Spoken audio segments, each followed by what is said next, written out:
Capítulo segundo de la corte de Carlos IV. Es de dominio público. El hecho es anterior a los sucesos que me propongo narrar aquí, pero no importa. El sí de las niñas se estrenó en enero de 1806. Mi ama trabajaba en los caños del Peral porque el Príncipe, incendiado algunos años antes, no estaba aún reedificado. La comedia de Moratín, leída varias veces por éste en las reuniones del Príncipe de la Paz y de Tineo, se anunciaba como un acontecimiento literario que había de rematar gloriosamente su reputación. Los enemigos en letras, que eran muchos, y los envidiosos, que eran más, hacían correr rumores alarmantes diciendo que la tal obra era un comedión más soporífero que la mojigata, más vulgar que el Barón y más antiespañol que el café. Aún faltaban muchos días para el estreno y ya corrían de mano en mano sátiras y diatribas que no llegaron a imprimirse. Hasta se tocaron registros de pasmoso efecto entonces, cuales eran excitar la suspicacia de la censura eclesiástica para que no se permitiera la representación. Pero de todo triunfó el mérito de nuestro primer dramático y el sí de las niñas fue representado el 24 de enero. Yo formé parte, no sin alborozo, porque mis pocos años me autorizaban a ello, de la tremenda conjuración fraguada en el vestuario de los caños del Peral y en otros oscuros conciliábulos donde míseramente vivían entre cendales aracneos algunos de los más afamados dramaturgos del siglo precedente. Capitaneaba la conjuración un poeta de cuya persona y estilo pueden ustedes formarse idea si recuerdan al omnímodo escritor a quien Mercurio escoge entre la gárrula multitud para presentarlo a Apolo. No recuerdo su nombre, aunque sí su figura, que era la de un despreciable y mezquino ser constituido moral y físicamente como por limosna de la maternal naturaleza. Consumido su espíritu por la envidia y su cuerpo por la miseria, ganaba en fealdad y repulsión de año en año, y como su numen ramplón, probado en todos los géneros, desde el heroico al didascálico, no daba ya sino frutos a que hacían ascos los mismos sectarios de la escuela, estaba al fin consagrado a componer groseras diatribas y torpes críticas contra los enemigos de aquellos a cuya sombra vivía sin más trabajo que el de la adulación. Este hijo de Apolo nos condujo en imponente procesión a la cazuela de la cruz, donde debíamos manifestar con estudiadas señales de desagrado los errores de la escuela clásica. Mucho trabajo nos costó entrar en el Coliseo, pues aquella tarde la concurrencia era extraordinaria. Pero al fin, gracias a que habíamos acudido temprano, ocupamos los mejores asientos de la región paradisíaca, donde se concertaban todos los discordes ruidos de la pasión literaria y todos los malos olores de un público que no brillaba por su cultura. Ustedes creerán que el aspecto interior de los teatros de aquel tiempo se parece algo al de nuestros modernos coliseos. ¡Qué error tan grande! En el elevado recinto, donde el poeta había fijado los reales de su tumultuoso batallón, existía un compartimento que separaba los dos sexos, y de seguro el sabio legislador que tal cosa ordenó en los pasados siglos se frotaría con satisfacción las manos y daríase un golpe en la augusta frente, creyendo adelantar gran paso en la senda de la armonía entre hombres y mujeres. Por el contrario, la separación avivaba en hembras y varones el natural anhelo de entablar conversación, y lo que la proximidad hubiera permitido en voz baja, la pérfida distancia lo autorizaba en destempladas voces. Así es que entre uno y otro hemisferio se cruzaban palabras cariñosas o burlonas o soeces, observaciones que hacían desternillar de risa a todo el ilustre concurso, preguntas que se contestaban con juramentos y agudezas cuya malicia consistía en ser dichas a gritos. Frecuentemente de las palabras se pasaba a las obras, y algunas andanadas de castañas, avellanas o cáscaras de naranjas cruzaban de polo a polo arrojadas por diestra mano, ejercicio que si interrumpía la función, en cambio regocijaba mucho a entrambas partes.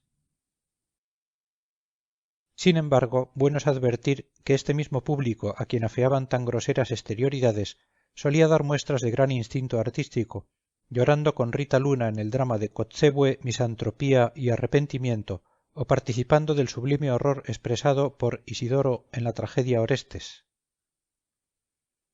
Verdad es también que ningún público del mundo ha excedido a aquel en donaire, para burlarse de los autores malos y de los poetas que no eran de su agrado.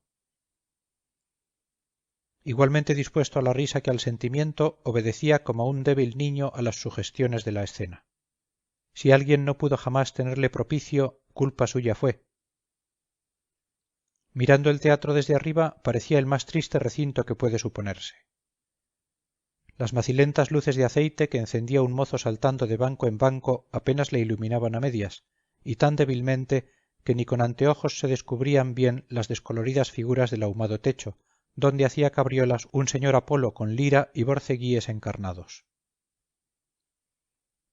Era de ver la operación de encender la lámpara central, que una vez consumada tan delicada maniobra subía lentamente por máquina, entre las exclamaciones de la gente de arriba, que no dejaba pasar tan buena ocasión de manifestarse de un modo ruidoso. Abajo también había compartimento, y consistía en una fuerte viga llamada degolladero, que separaba las lunetas del patio propiamente dicho.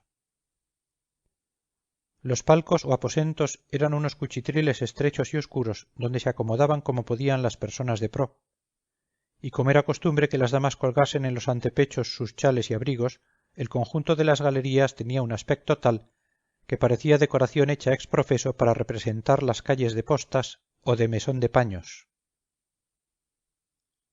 El reglamento de teatros, publicado en 1803, tendía a corregir muchos de estos abusos.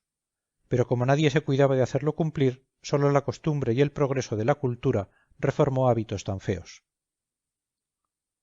Recuerdo que hasta mucho después de la época a que me refiero, las gentes conservaban el sombrero puesto, aunque el reglamento decía terminantemente en uno de sus artículos: en los aposentos de todos los pisos y sin excepción de alguno, no se permitirá sombrero puesto, gorro ni red al pelo, pero sí capa o capote para su comodidad.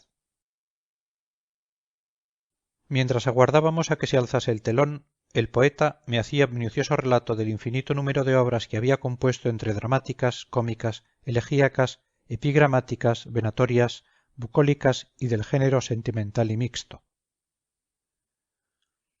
Me contó el argumento de 3 o 4 tragedias que no esperaban más que la protección de un mecenas para pasar de las musas al teatro, y como si mis culpas no estuvieran aún bastante purgadas con oír los argumentos, me espetó algunos sonetos que si no eran exactamente iguales a aquel famosísimo reverberante numen que del istro al marañón sublimas con tu zurda, le eran tan semejantes como una calabaza a otra.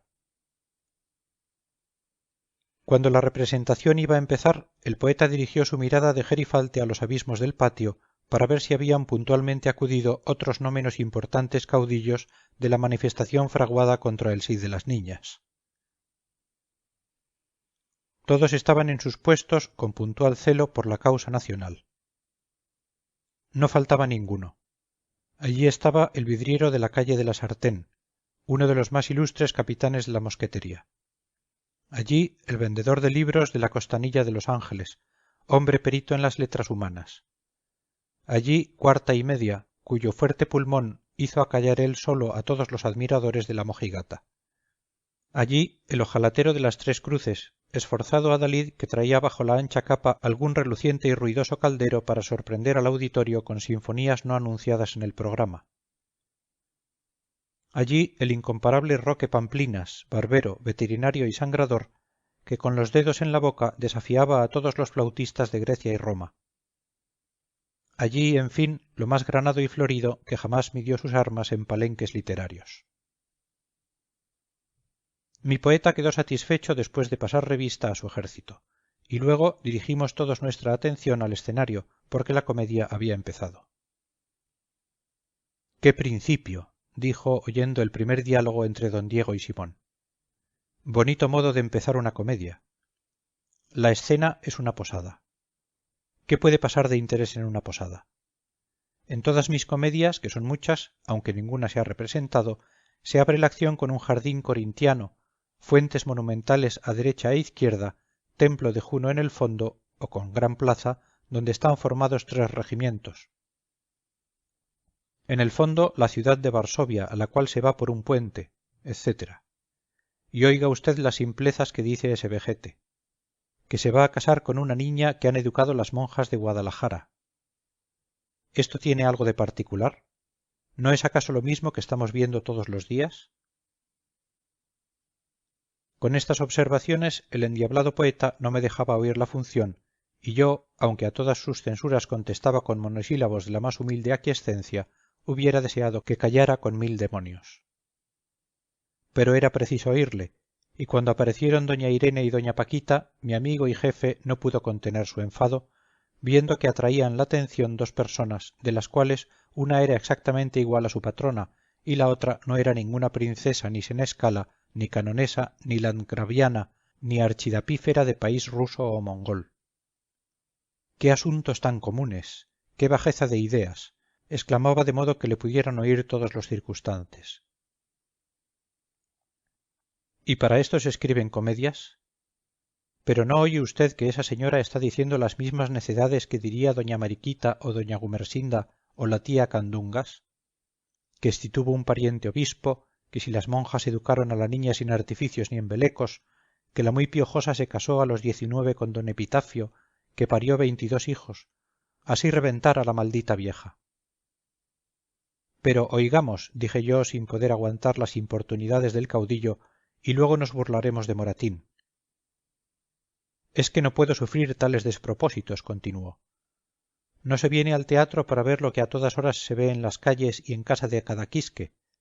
Si esa señora, en vez de hablar de sus partos, entrase echando pestes contra un general enemigo porque le mató en la guerra a sus 21 hijos, dejándole solo el 22, que está aún en la mamada, y lo trae para que no se lo coman los sitiados que se mueren de hambre, la acción tendría interés, y ya estaría el público con las manos desolladas de tanto palmoteo.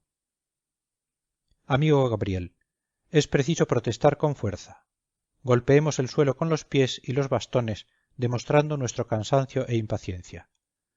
Ahora bostecemos abriendo la boca hasta que se disloquen las quijadas y volvamos la cara hacia atrás para que todos los circunstantes, que ya nos tienen por literatos, vean que nos aburrimos de tan sandia y fastidiosa obra. Dicho y hecho. Comenzamos a golpear el suelo y luego bostezamos en coro, diciéndonos unos a otros: ¡qué fastidio! ¡Qué cosa tan pesada! ¡Mal empleado dinero! Y otras frases por el mismo estilo que no dejaban de hacer su efecto. Los del patio imitaron puntualísimamente nuestra patriótica actitud. Bien pronto un general murmullo de impaciencia resonó en el ámbito del teatro. Pero si había enemigos, no faltaban amigos, desparramados por lunetas y aposentos, y aquéllos no tardaron en protestar contra nuestra manifestación, ya aplaudiendo, ya mandándonos callar con amenazas y juramentos, hasta que una voz fuertísima, gritando desde el fondo del patio: «¡Afuera los chorizos!», provocó ruidosa salva de aplausos y nos impuso silencio. El poetastro no cabía en su pellejo de indignación. Siguió haciendo observaciones conforme avanzaba la pieza y decía: ya sé lo que va a resultar aquí. Ahora resulta que doña Paquita no quiere al viejo sino a un militarito que aún no ha salido y que es sobrino del cabronazo de don Diego. Bonito enredo. Parece mentira que esto se aplauda en una nación culta. Yo condenaba a Moratín a galeras obligándole a no escribir más vulgaridades en toda su vida. ¿Te parece, Gabrielillo, que esto es comedia? Si no hay enredo, ni trama, ni sorpresa, ni confusiones, ni engaños, ni quid pro quo, ni aquello de disfrazarse un personaje para hacer creer que es otro, ni tampoco aquello de que salen dos insultándose como enemigos para después percatarse de que son padre e hijo. Si ese don Diego cogiera a su sobrino y matándolo bonitamente en la cueva preparara un festín e hiciera servir a su novia un plato de carne de la víctima, bien condimentado con especias y hoja de laurel, entonces la cosa tendría alguna malicia. ¿Y la niña por qué disimula? ¿No sería más dramático que se negase a casarse con el viejo, que le insultara llamándole tirano o le amenazara con arrojarse al Danubio o al Don si osaba tocar su virginidad? Estos poetas nuevos no saben inventar argumentos bonitos, sino estas majaderías con que engañan a los bobos, diciéndolos que son conformes a las reglas. Ánimo, compañeros, prepararse todo el mundo. Pronunciemos frases coléricas y finjamos disputar en corro, diciendo unos que esta obra es peor que la mojigata y otros que aquella era peor que ésta. el que sepa silbar con los dedos, hágalo ad libitum, y patadas a discreción. Apostrofar a doña Irene cuando se retire de la escena, llamándola cada cual como le ocurra. Dicho y hecho. Conforme a las terminantes órdenes de nuestro jefe, armamos una espantosa grita al finalizar el acto primero. Como los amigos del autor protestaron contra nosotros, exclamamos «¡Afuera la polaquería!» y enardecidos los dos bandos por el calor de la porfía, se cruzaron más duros apóstrofes entre el discorde gritar de la cazuela y el patio. El acto segundo no pasó más felizmente que el primero, y por mi parte ponía gran atención al diálogo porque la verdad era, con perdón sea dicho del poeta mi amigo, que la comedia me parecía muy buena, sin que yo acertara a explicarme entonces en qué consistían sus bellezas. La obstinación de aquella doña Irene, empeñada en que su hija debía casarse con don Diego porque así cuadraba a su interés, y la torpeza con que cerraba los ojos a la evidencia, creyendo que el consentimiento de su hija era sincero, sin más garantía que la educación de las monjas, el buen sentido del don Diego, que no las tenía todas consigo respecto a la muchacha y desconfiaba de su remilgada sumisión, la apasionada cortesanía de don Carlos, la travesura de Calamocha, todos los incidentes de la obra, lo mismo los fundamentales que los accesorios, me cautivaban, y al mismo tiempo descubría vagamente en el centro de aquella trama un pensamiento, una intención moral, a cuyo desarrollo estaban sujetos todos los movimientos pasionales de los personajes. Sin embargo, me cuidaba mucho de guardar para mí estos raciocinios, que hubieran significado alevosa traición a la ilustre hueste de silbantes, y fiel a mis banderas no cesaba de repetir con graves aspavientos: «¡Qué cosa tan mala! Parece mentira que esto se escriba. Ahí sale otra vez la viejecilla. Bien por el viejo ñoño. ¡Qué aburrimiento! ¡Miren la gracia!», etcétera, etcétera. El segundo acto pasó, como el primero, entre las manifestaciones de uno y otro lado. Pero me parece que los amigos del poeta llevaban ventaja sobre nosotros. Fácil era comprender que la comedia gustaba al público imparcial y que su buen éxito era seguro, a pesar de las indignas cábalas en las cuales tenía yo también parte. El tercer acto fue sin disputa el mejor de los tres. Yo le oí con religioso respeto y luchando con las impertinencias de mi amigo el poeta, que en lo mejor de la pieza creyó oportuno desembuchar lo más escogido de sus disparates. Hay en el dicho acto tres escenas de una belleza incomparable. Una es aquella en que doña Paquita descubre ante el buen don Diego las luchas entre su corazón y el deber impuesto por una hipócrita conformidad con superiores voluntades. Otra es aquella en que intervienen don Carlos y don Diego y se desata, merced a nobles explicaciones, el nudo de la fábula. Y la tercera es la que sostienen, del modo más gracioso, don Diego y doña Irene, aquel deseando dar por terminado el asunto del matrimonio y ésta interrumpiéndole a cada paso con sus importunas observaciones. No pude disimular el gusto que me causó esta escena, que me parecía el colmo de la naturalidad, de la gracia y del interés cómico, pero el poeta me llamó al orden injuriándome por mi diserción del campo chorizo. Perdone usted, le dije, me he equivocado, pero ¿no cree usted que esa escena no está del todo mal? ¿Cómo se conoce que eres novato y en la vida has compuesto un verso? ¿Qué tiene esa escena de extraordinario, ni de patético, ni de historiográfico? Es que la naturalidad parece que ha visto uno en el mundo lo que el poeta pone en escena. Cascaciruelas, pues por eso mismo es tan malo. ¿Has visto que en Federico II, en Catalina de Rusia, en La esclava de Negroponto y otras obras admirables pase jamás nada que remotamente se parezca a las cosas de la vida? ¿Allí no es todo extraño, singular, excepcional, maravilloso y sorprendente? Pues por eso es tan bueno. Los poetas de hoy no aciertan a imitar a los de mi tiempo, y así está el arte por los mismos suelos. Pues yo, con perdón de usted, dije, creo que la obra es malísima, convengo, y cuando usted lo dice, bien sabido se tendrá por qué. Pero me parece laudable la intención del autor, que se ha propuesto aquí, según creo, censurar los vicios de la educación que dan a las niñas del día encerrándolas en los conventos y enseñándolas a disimular y a mentir.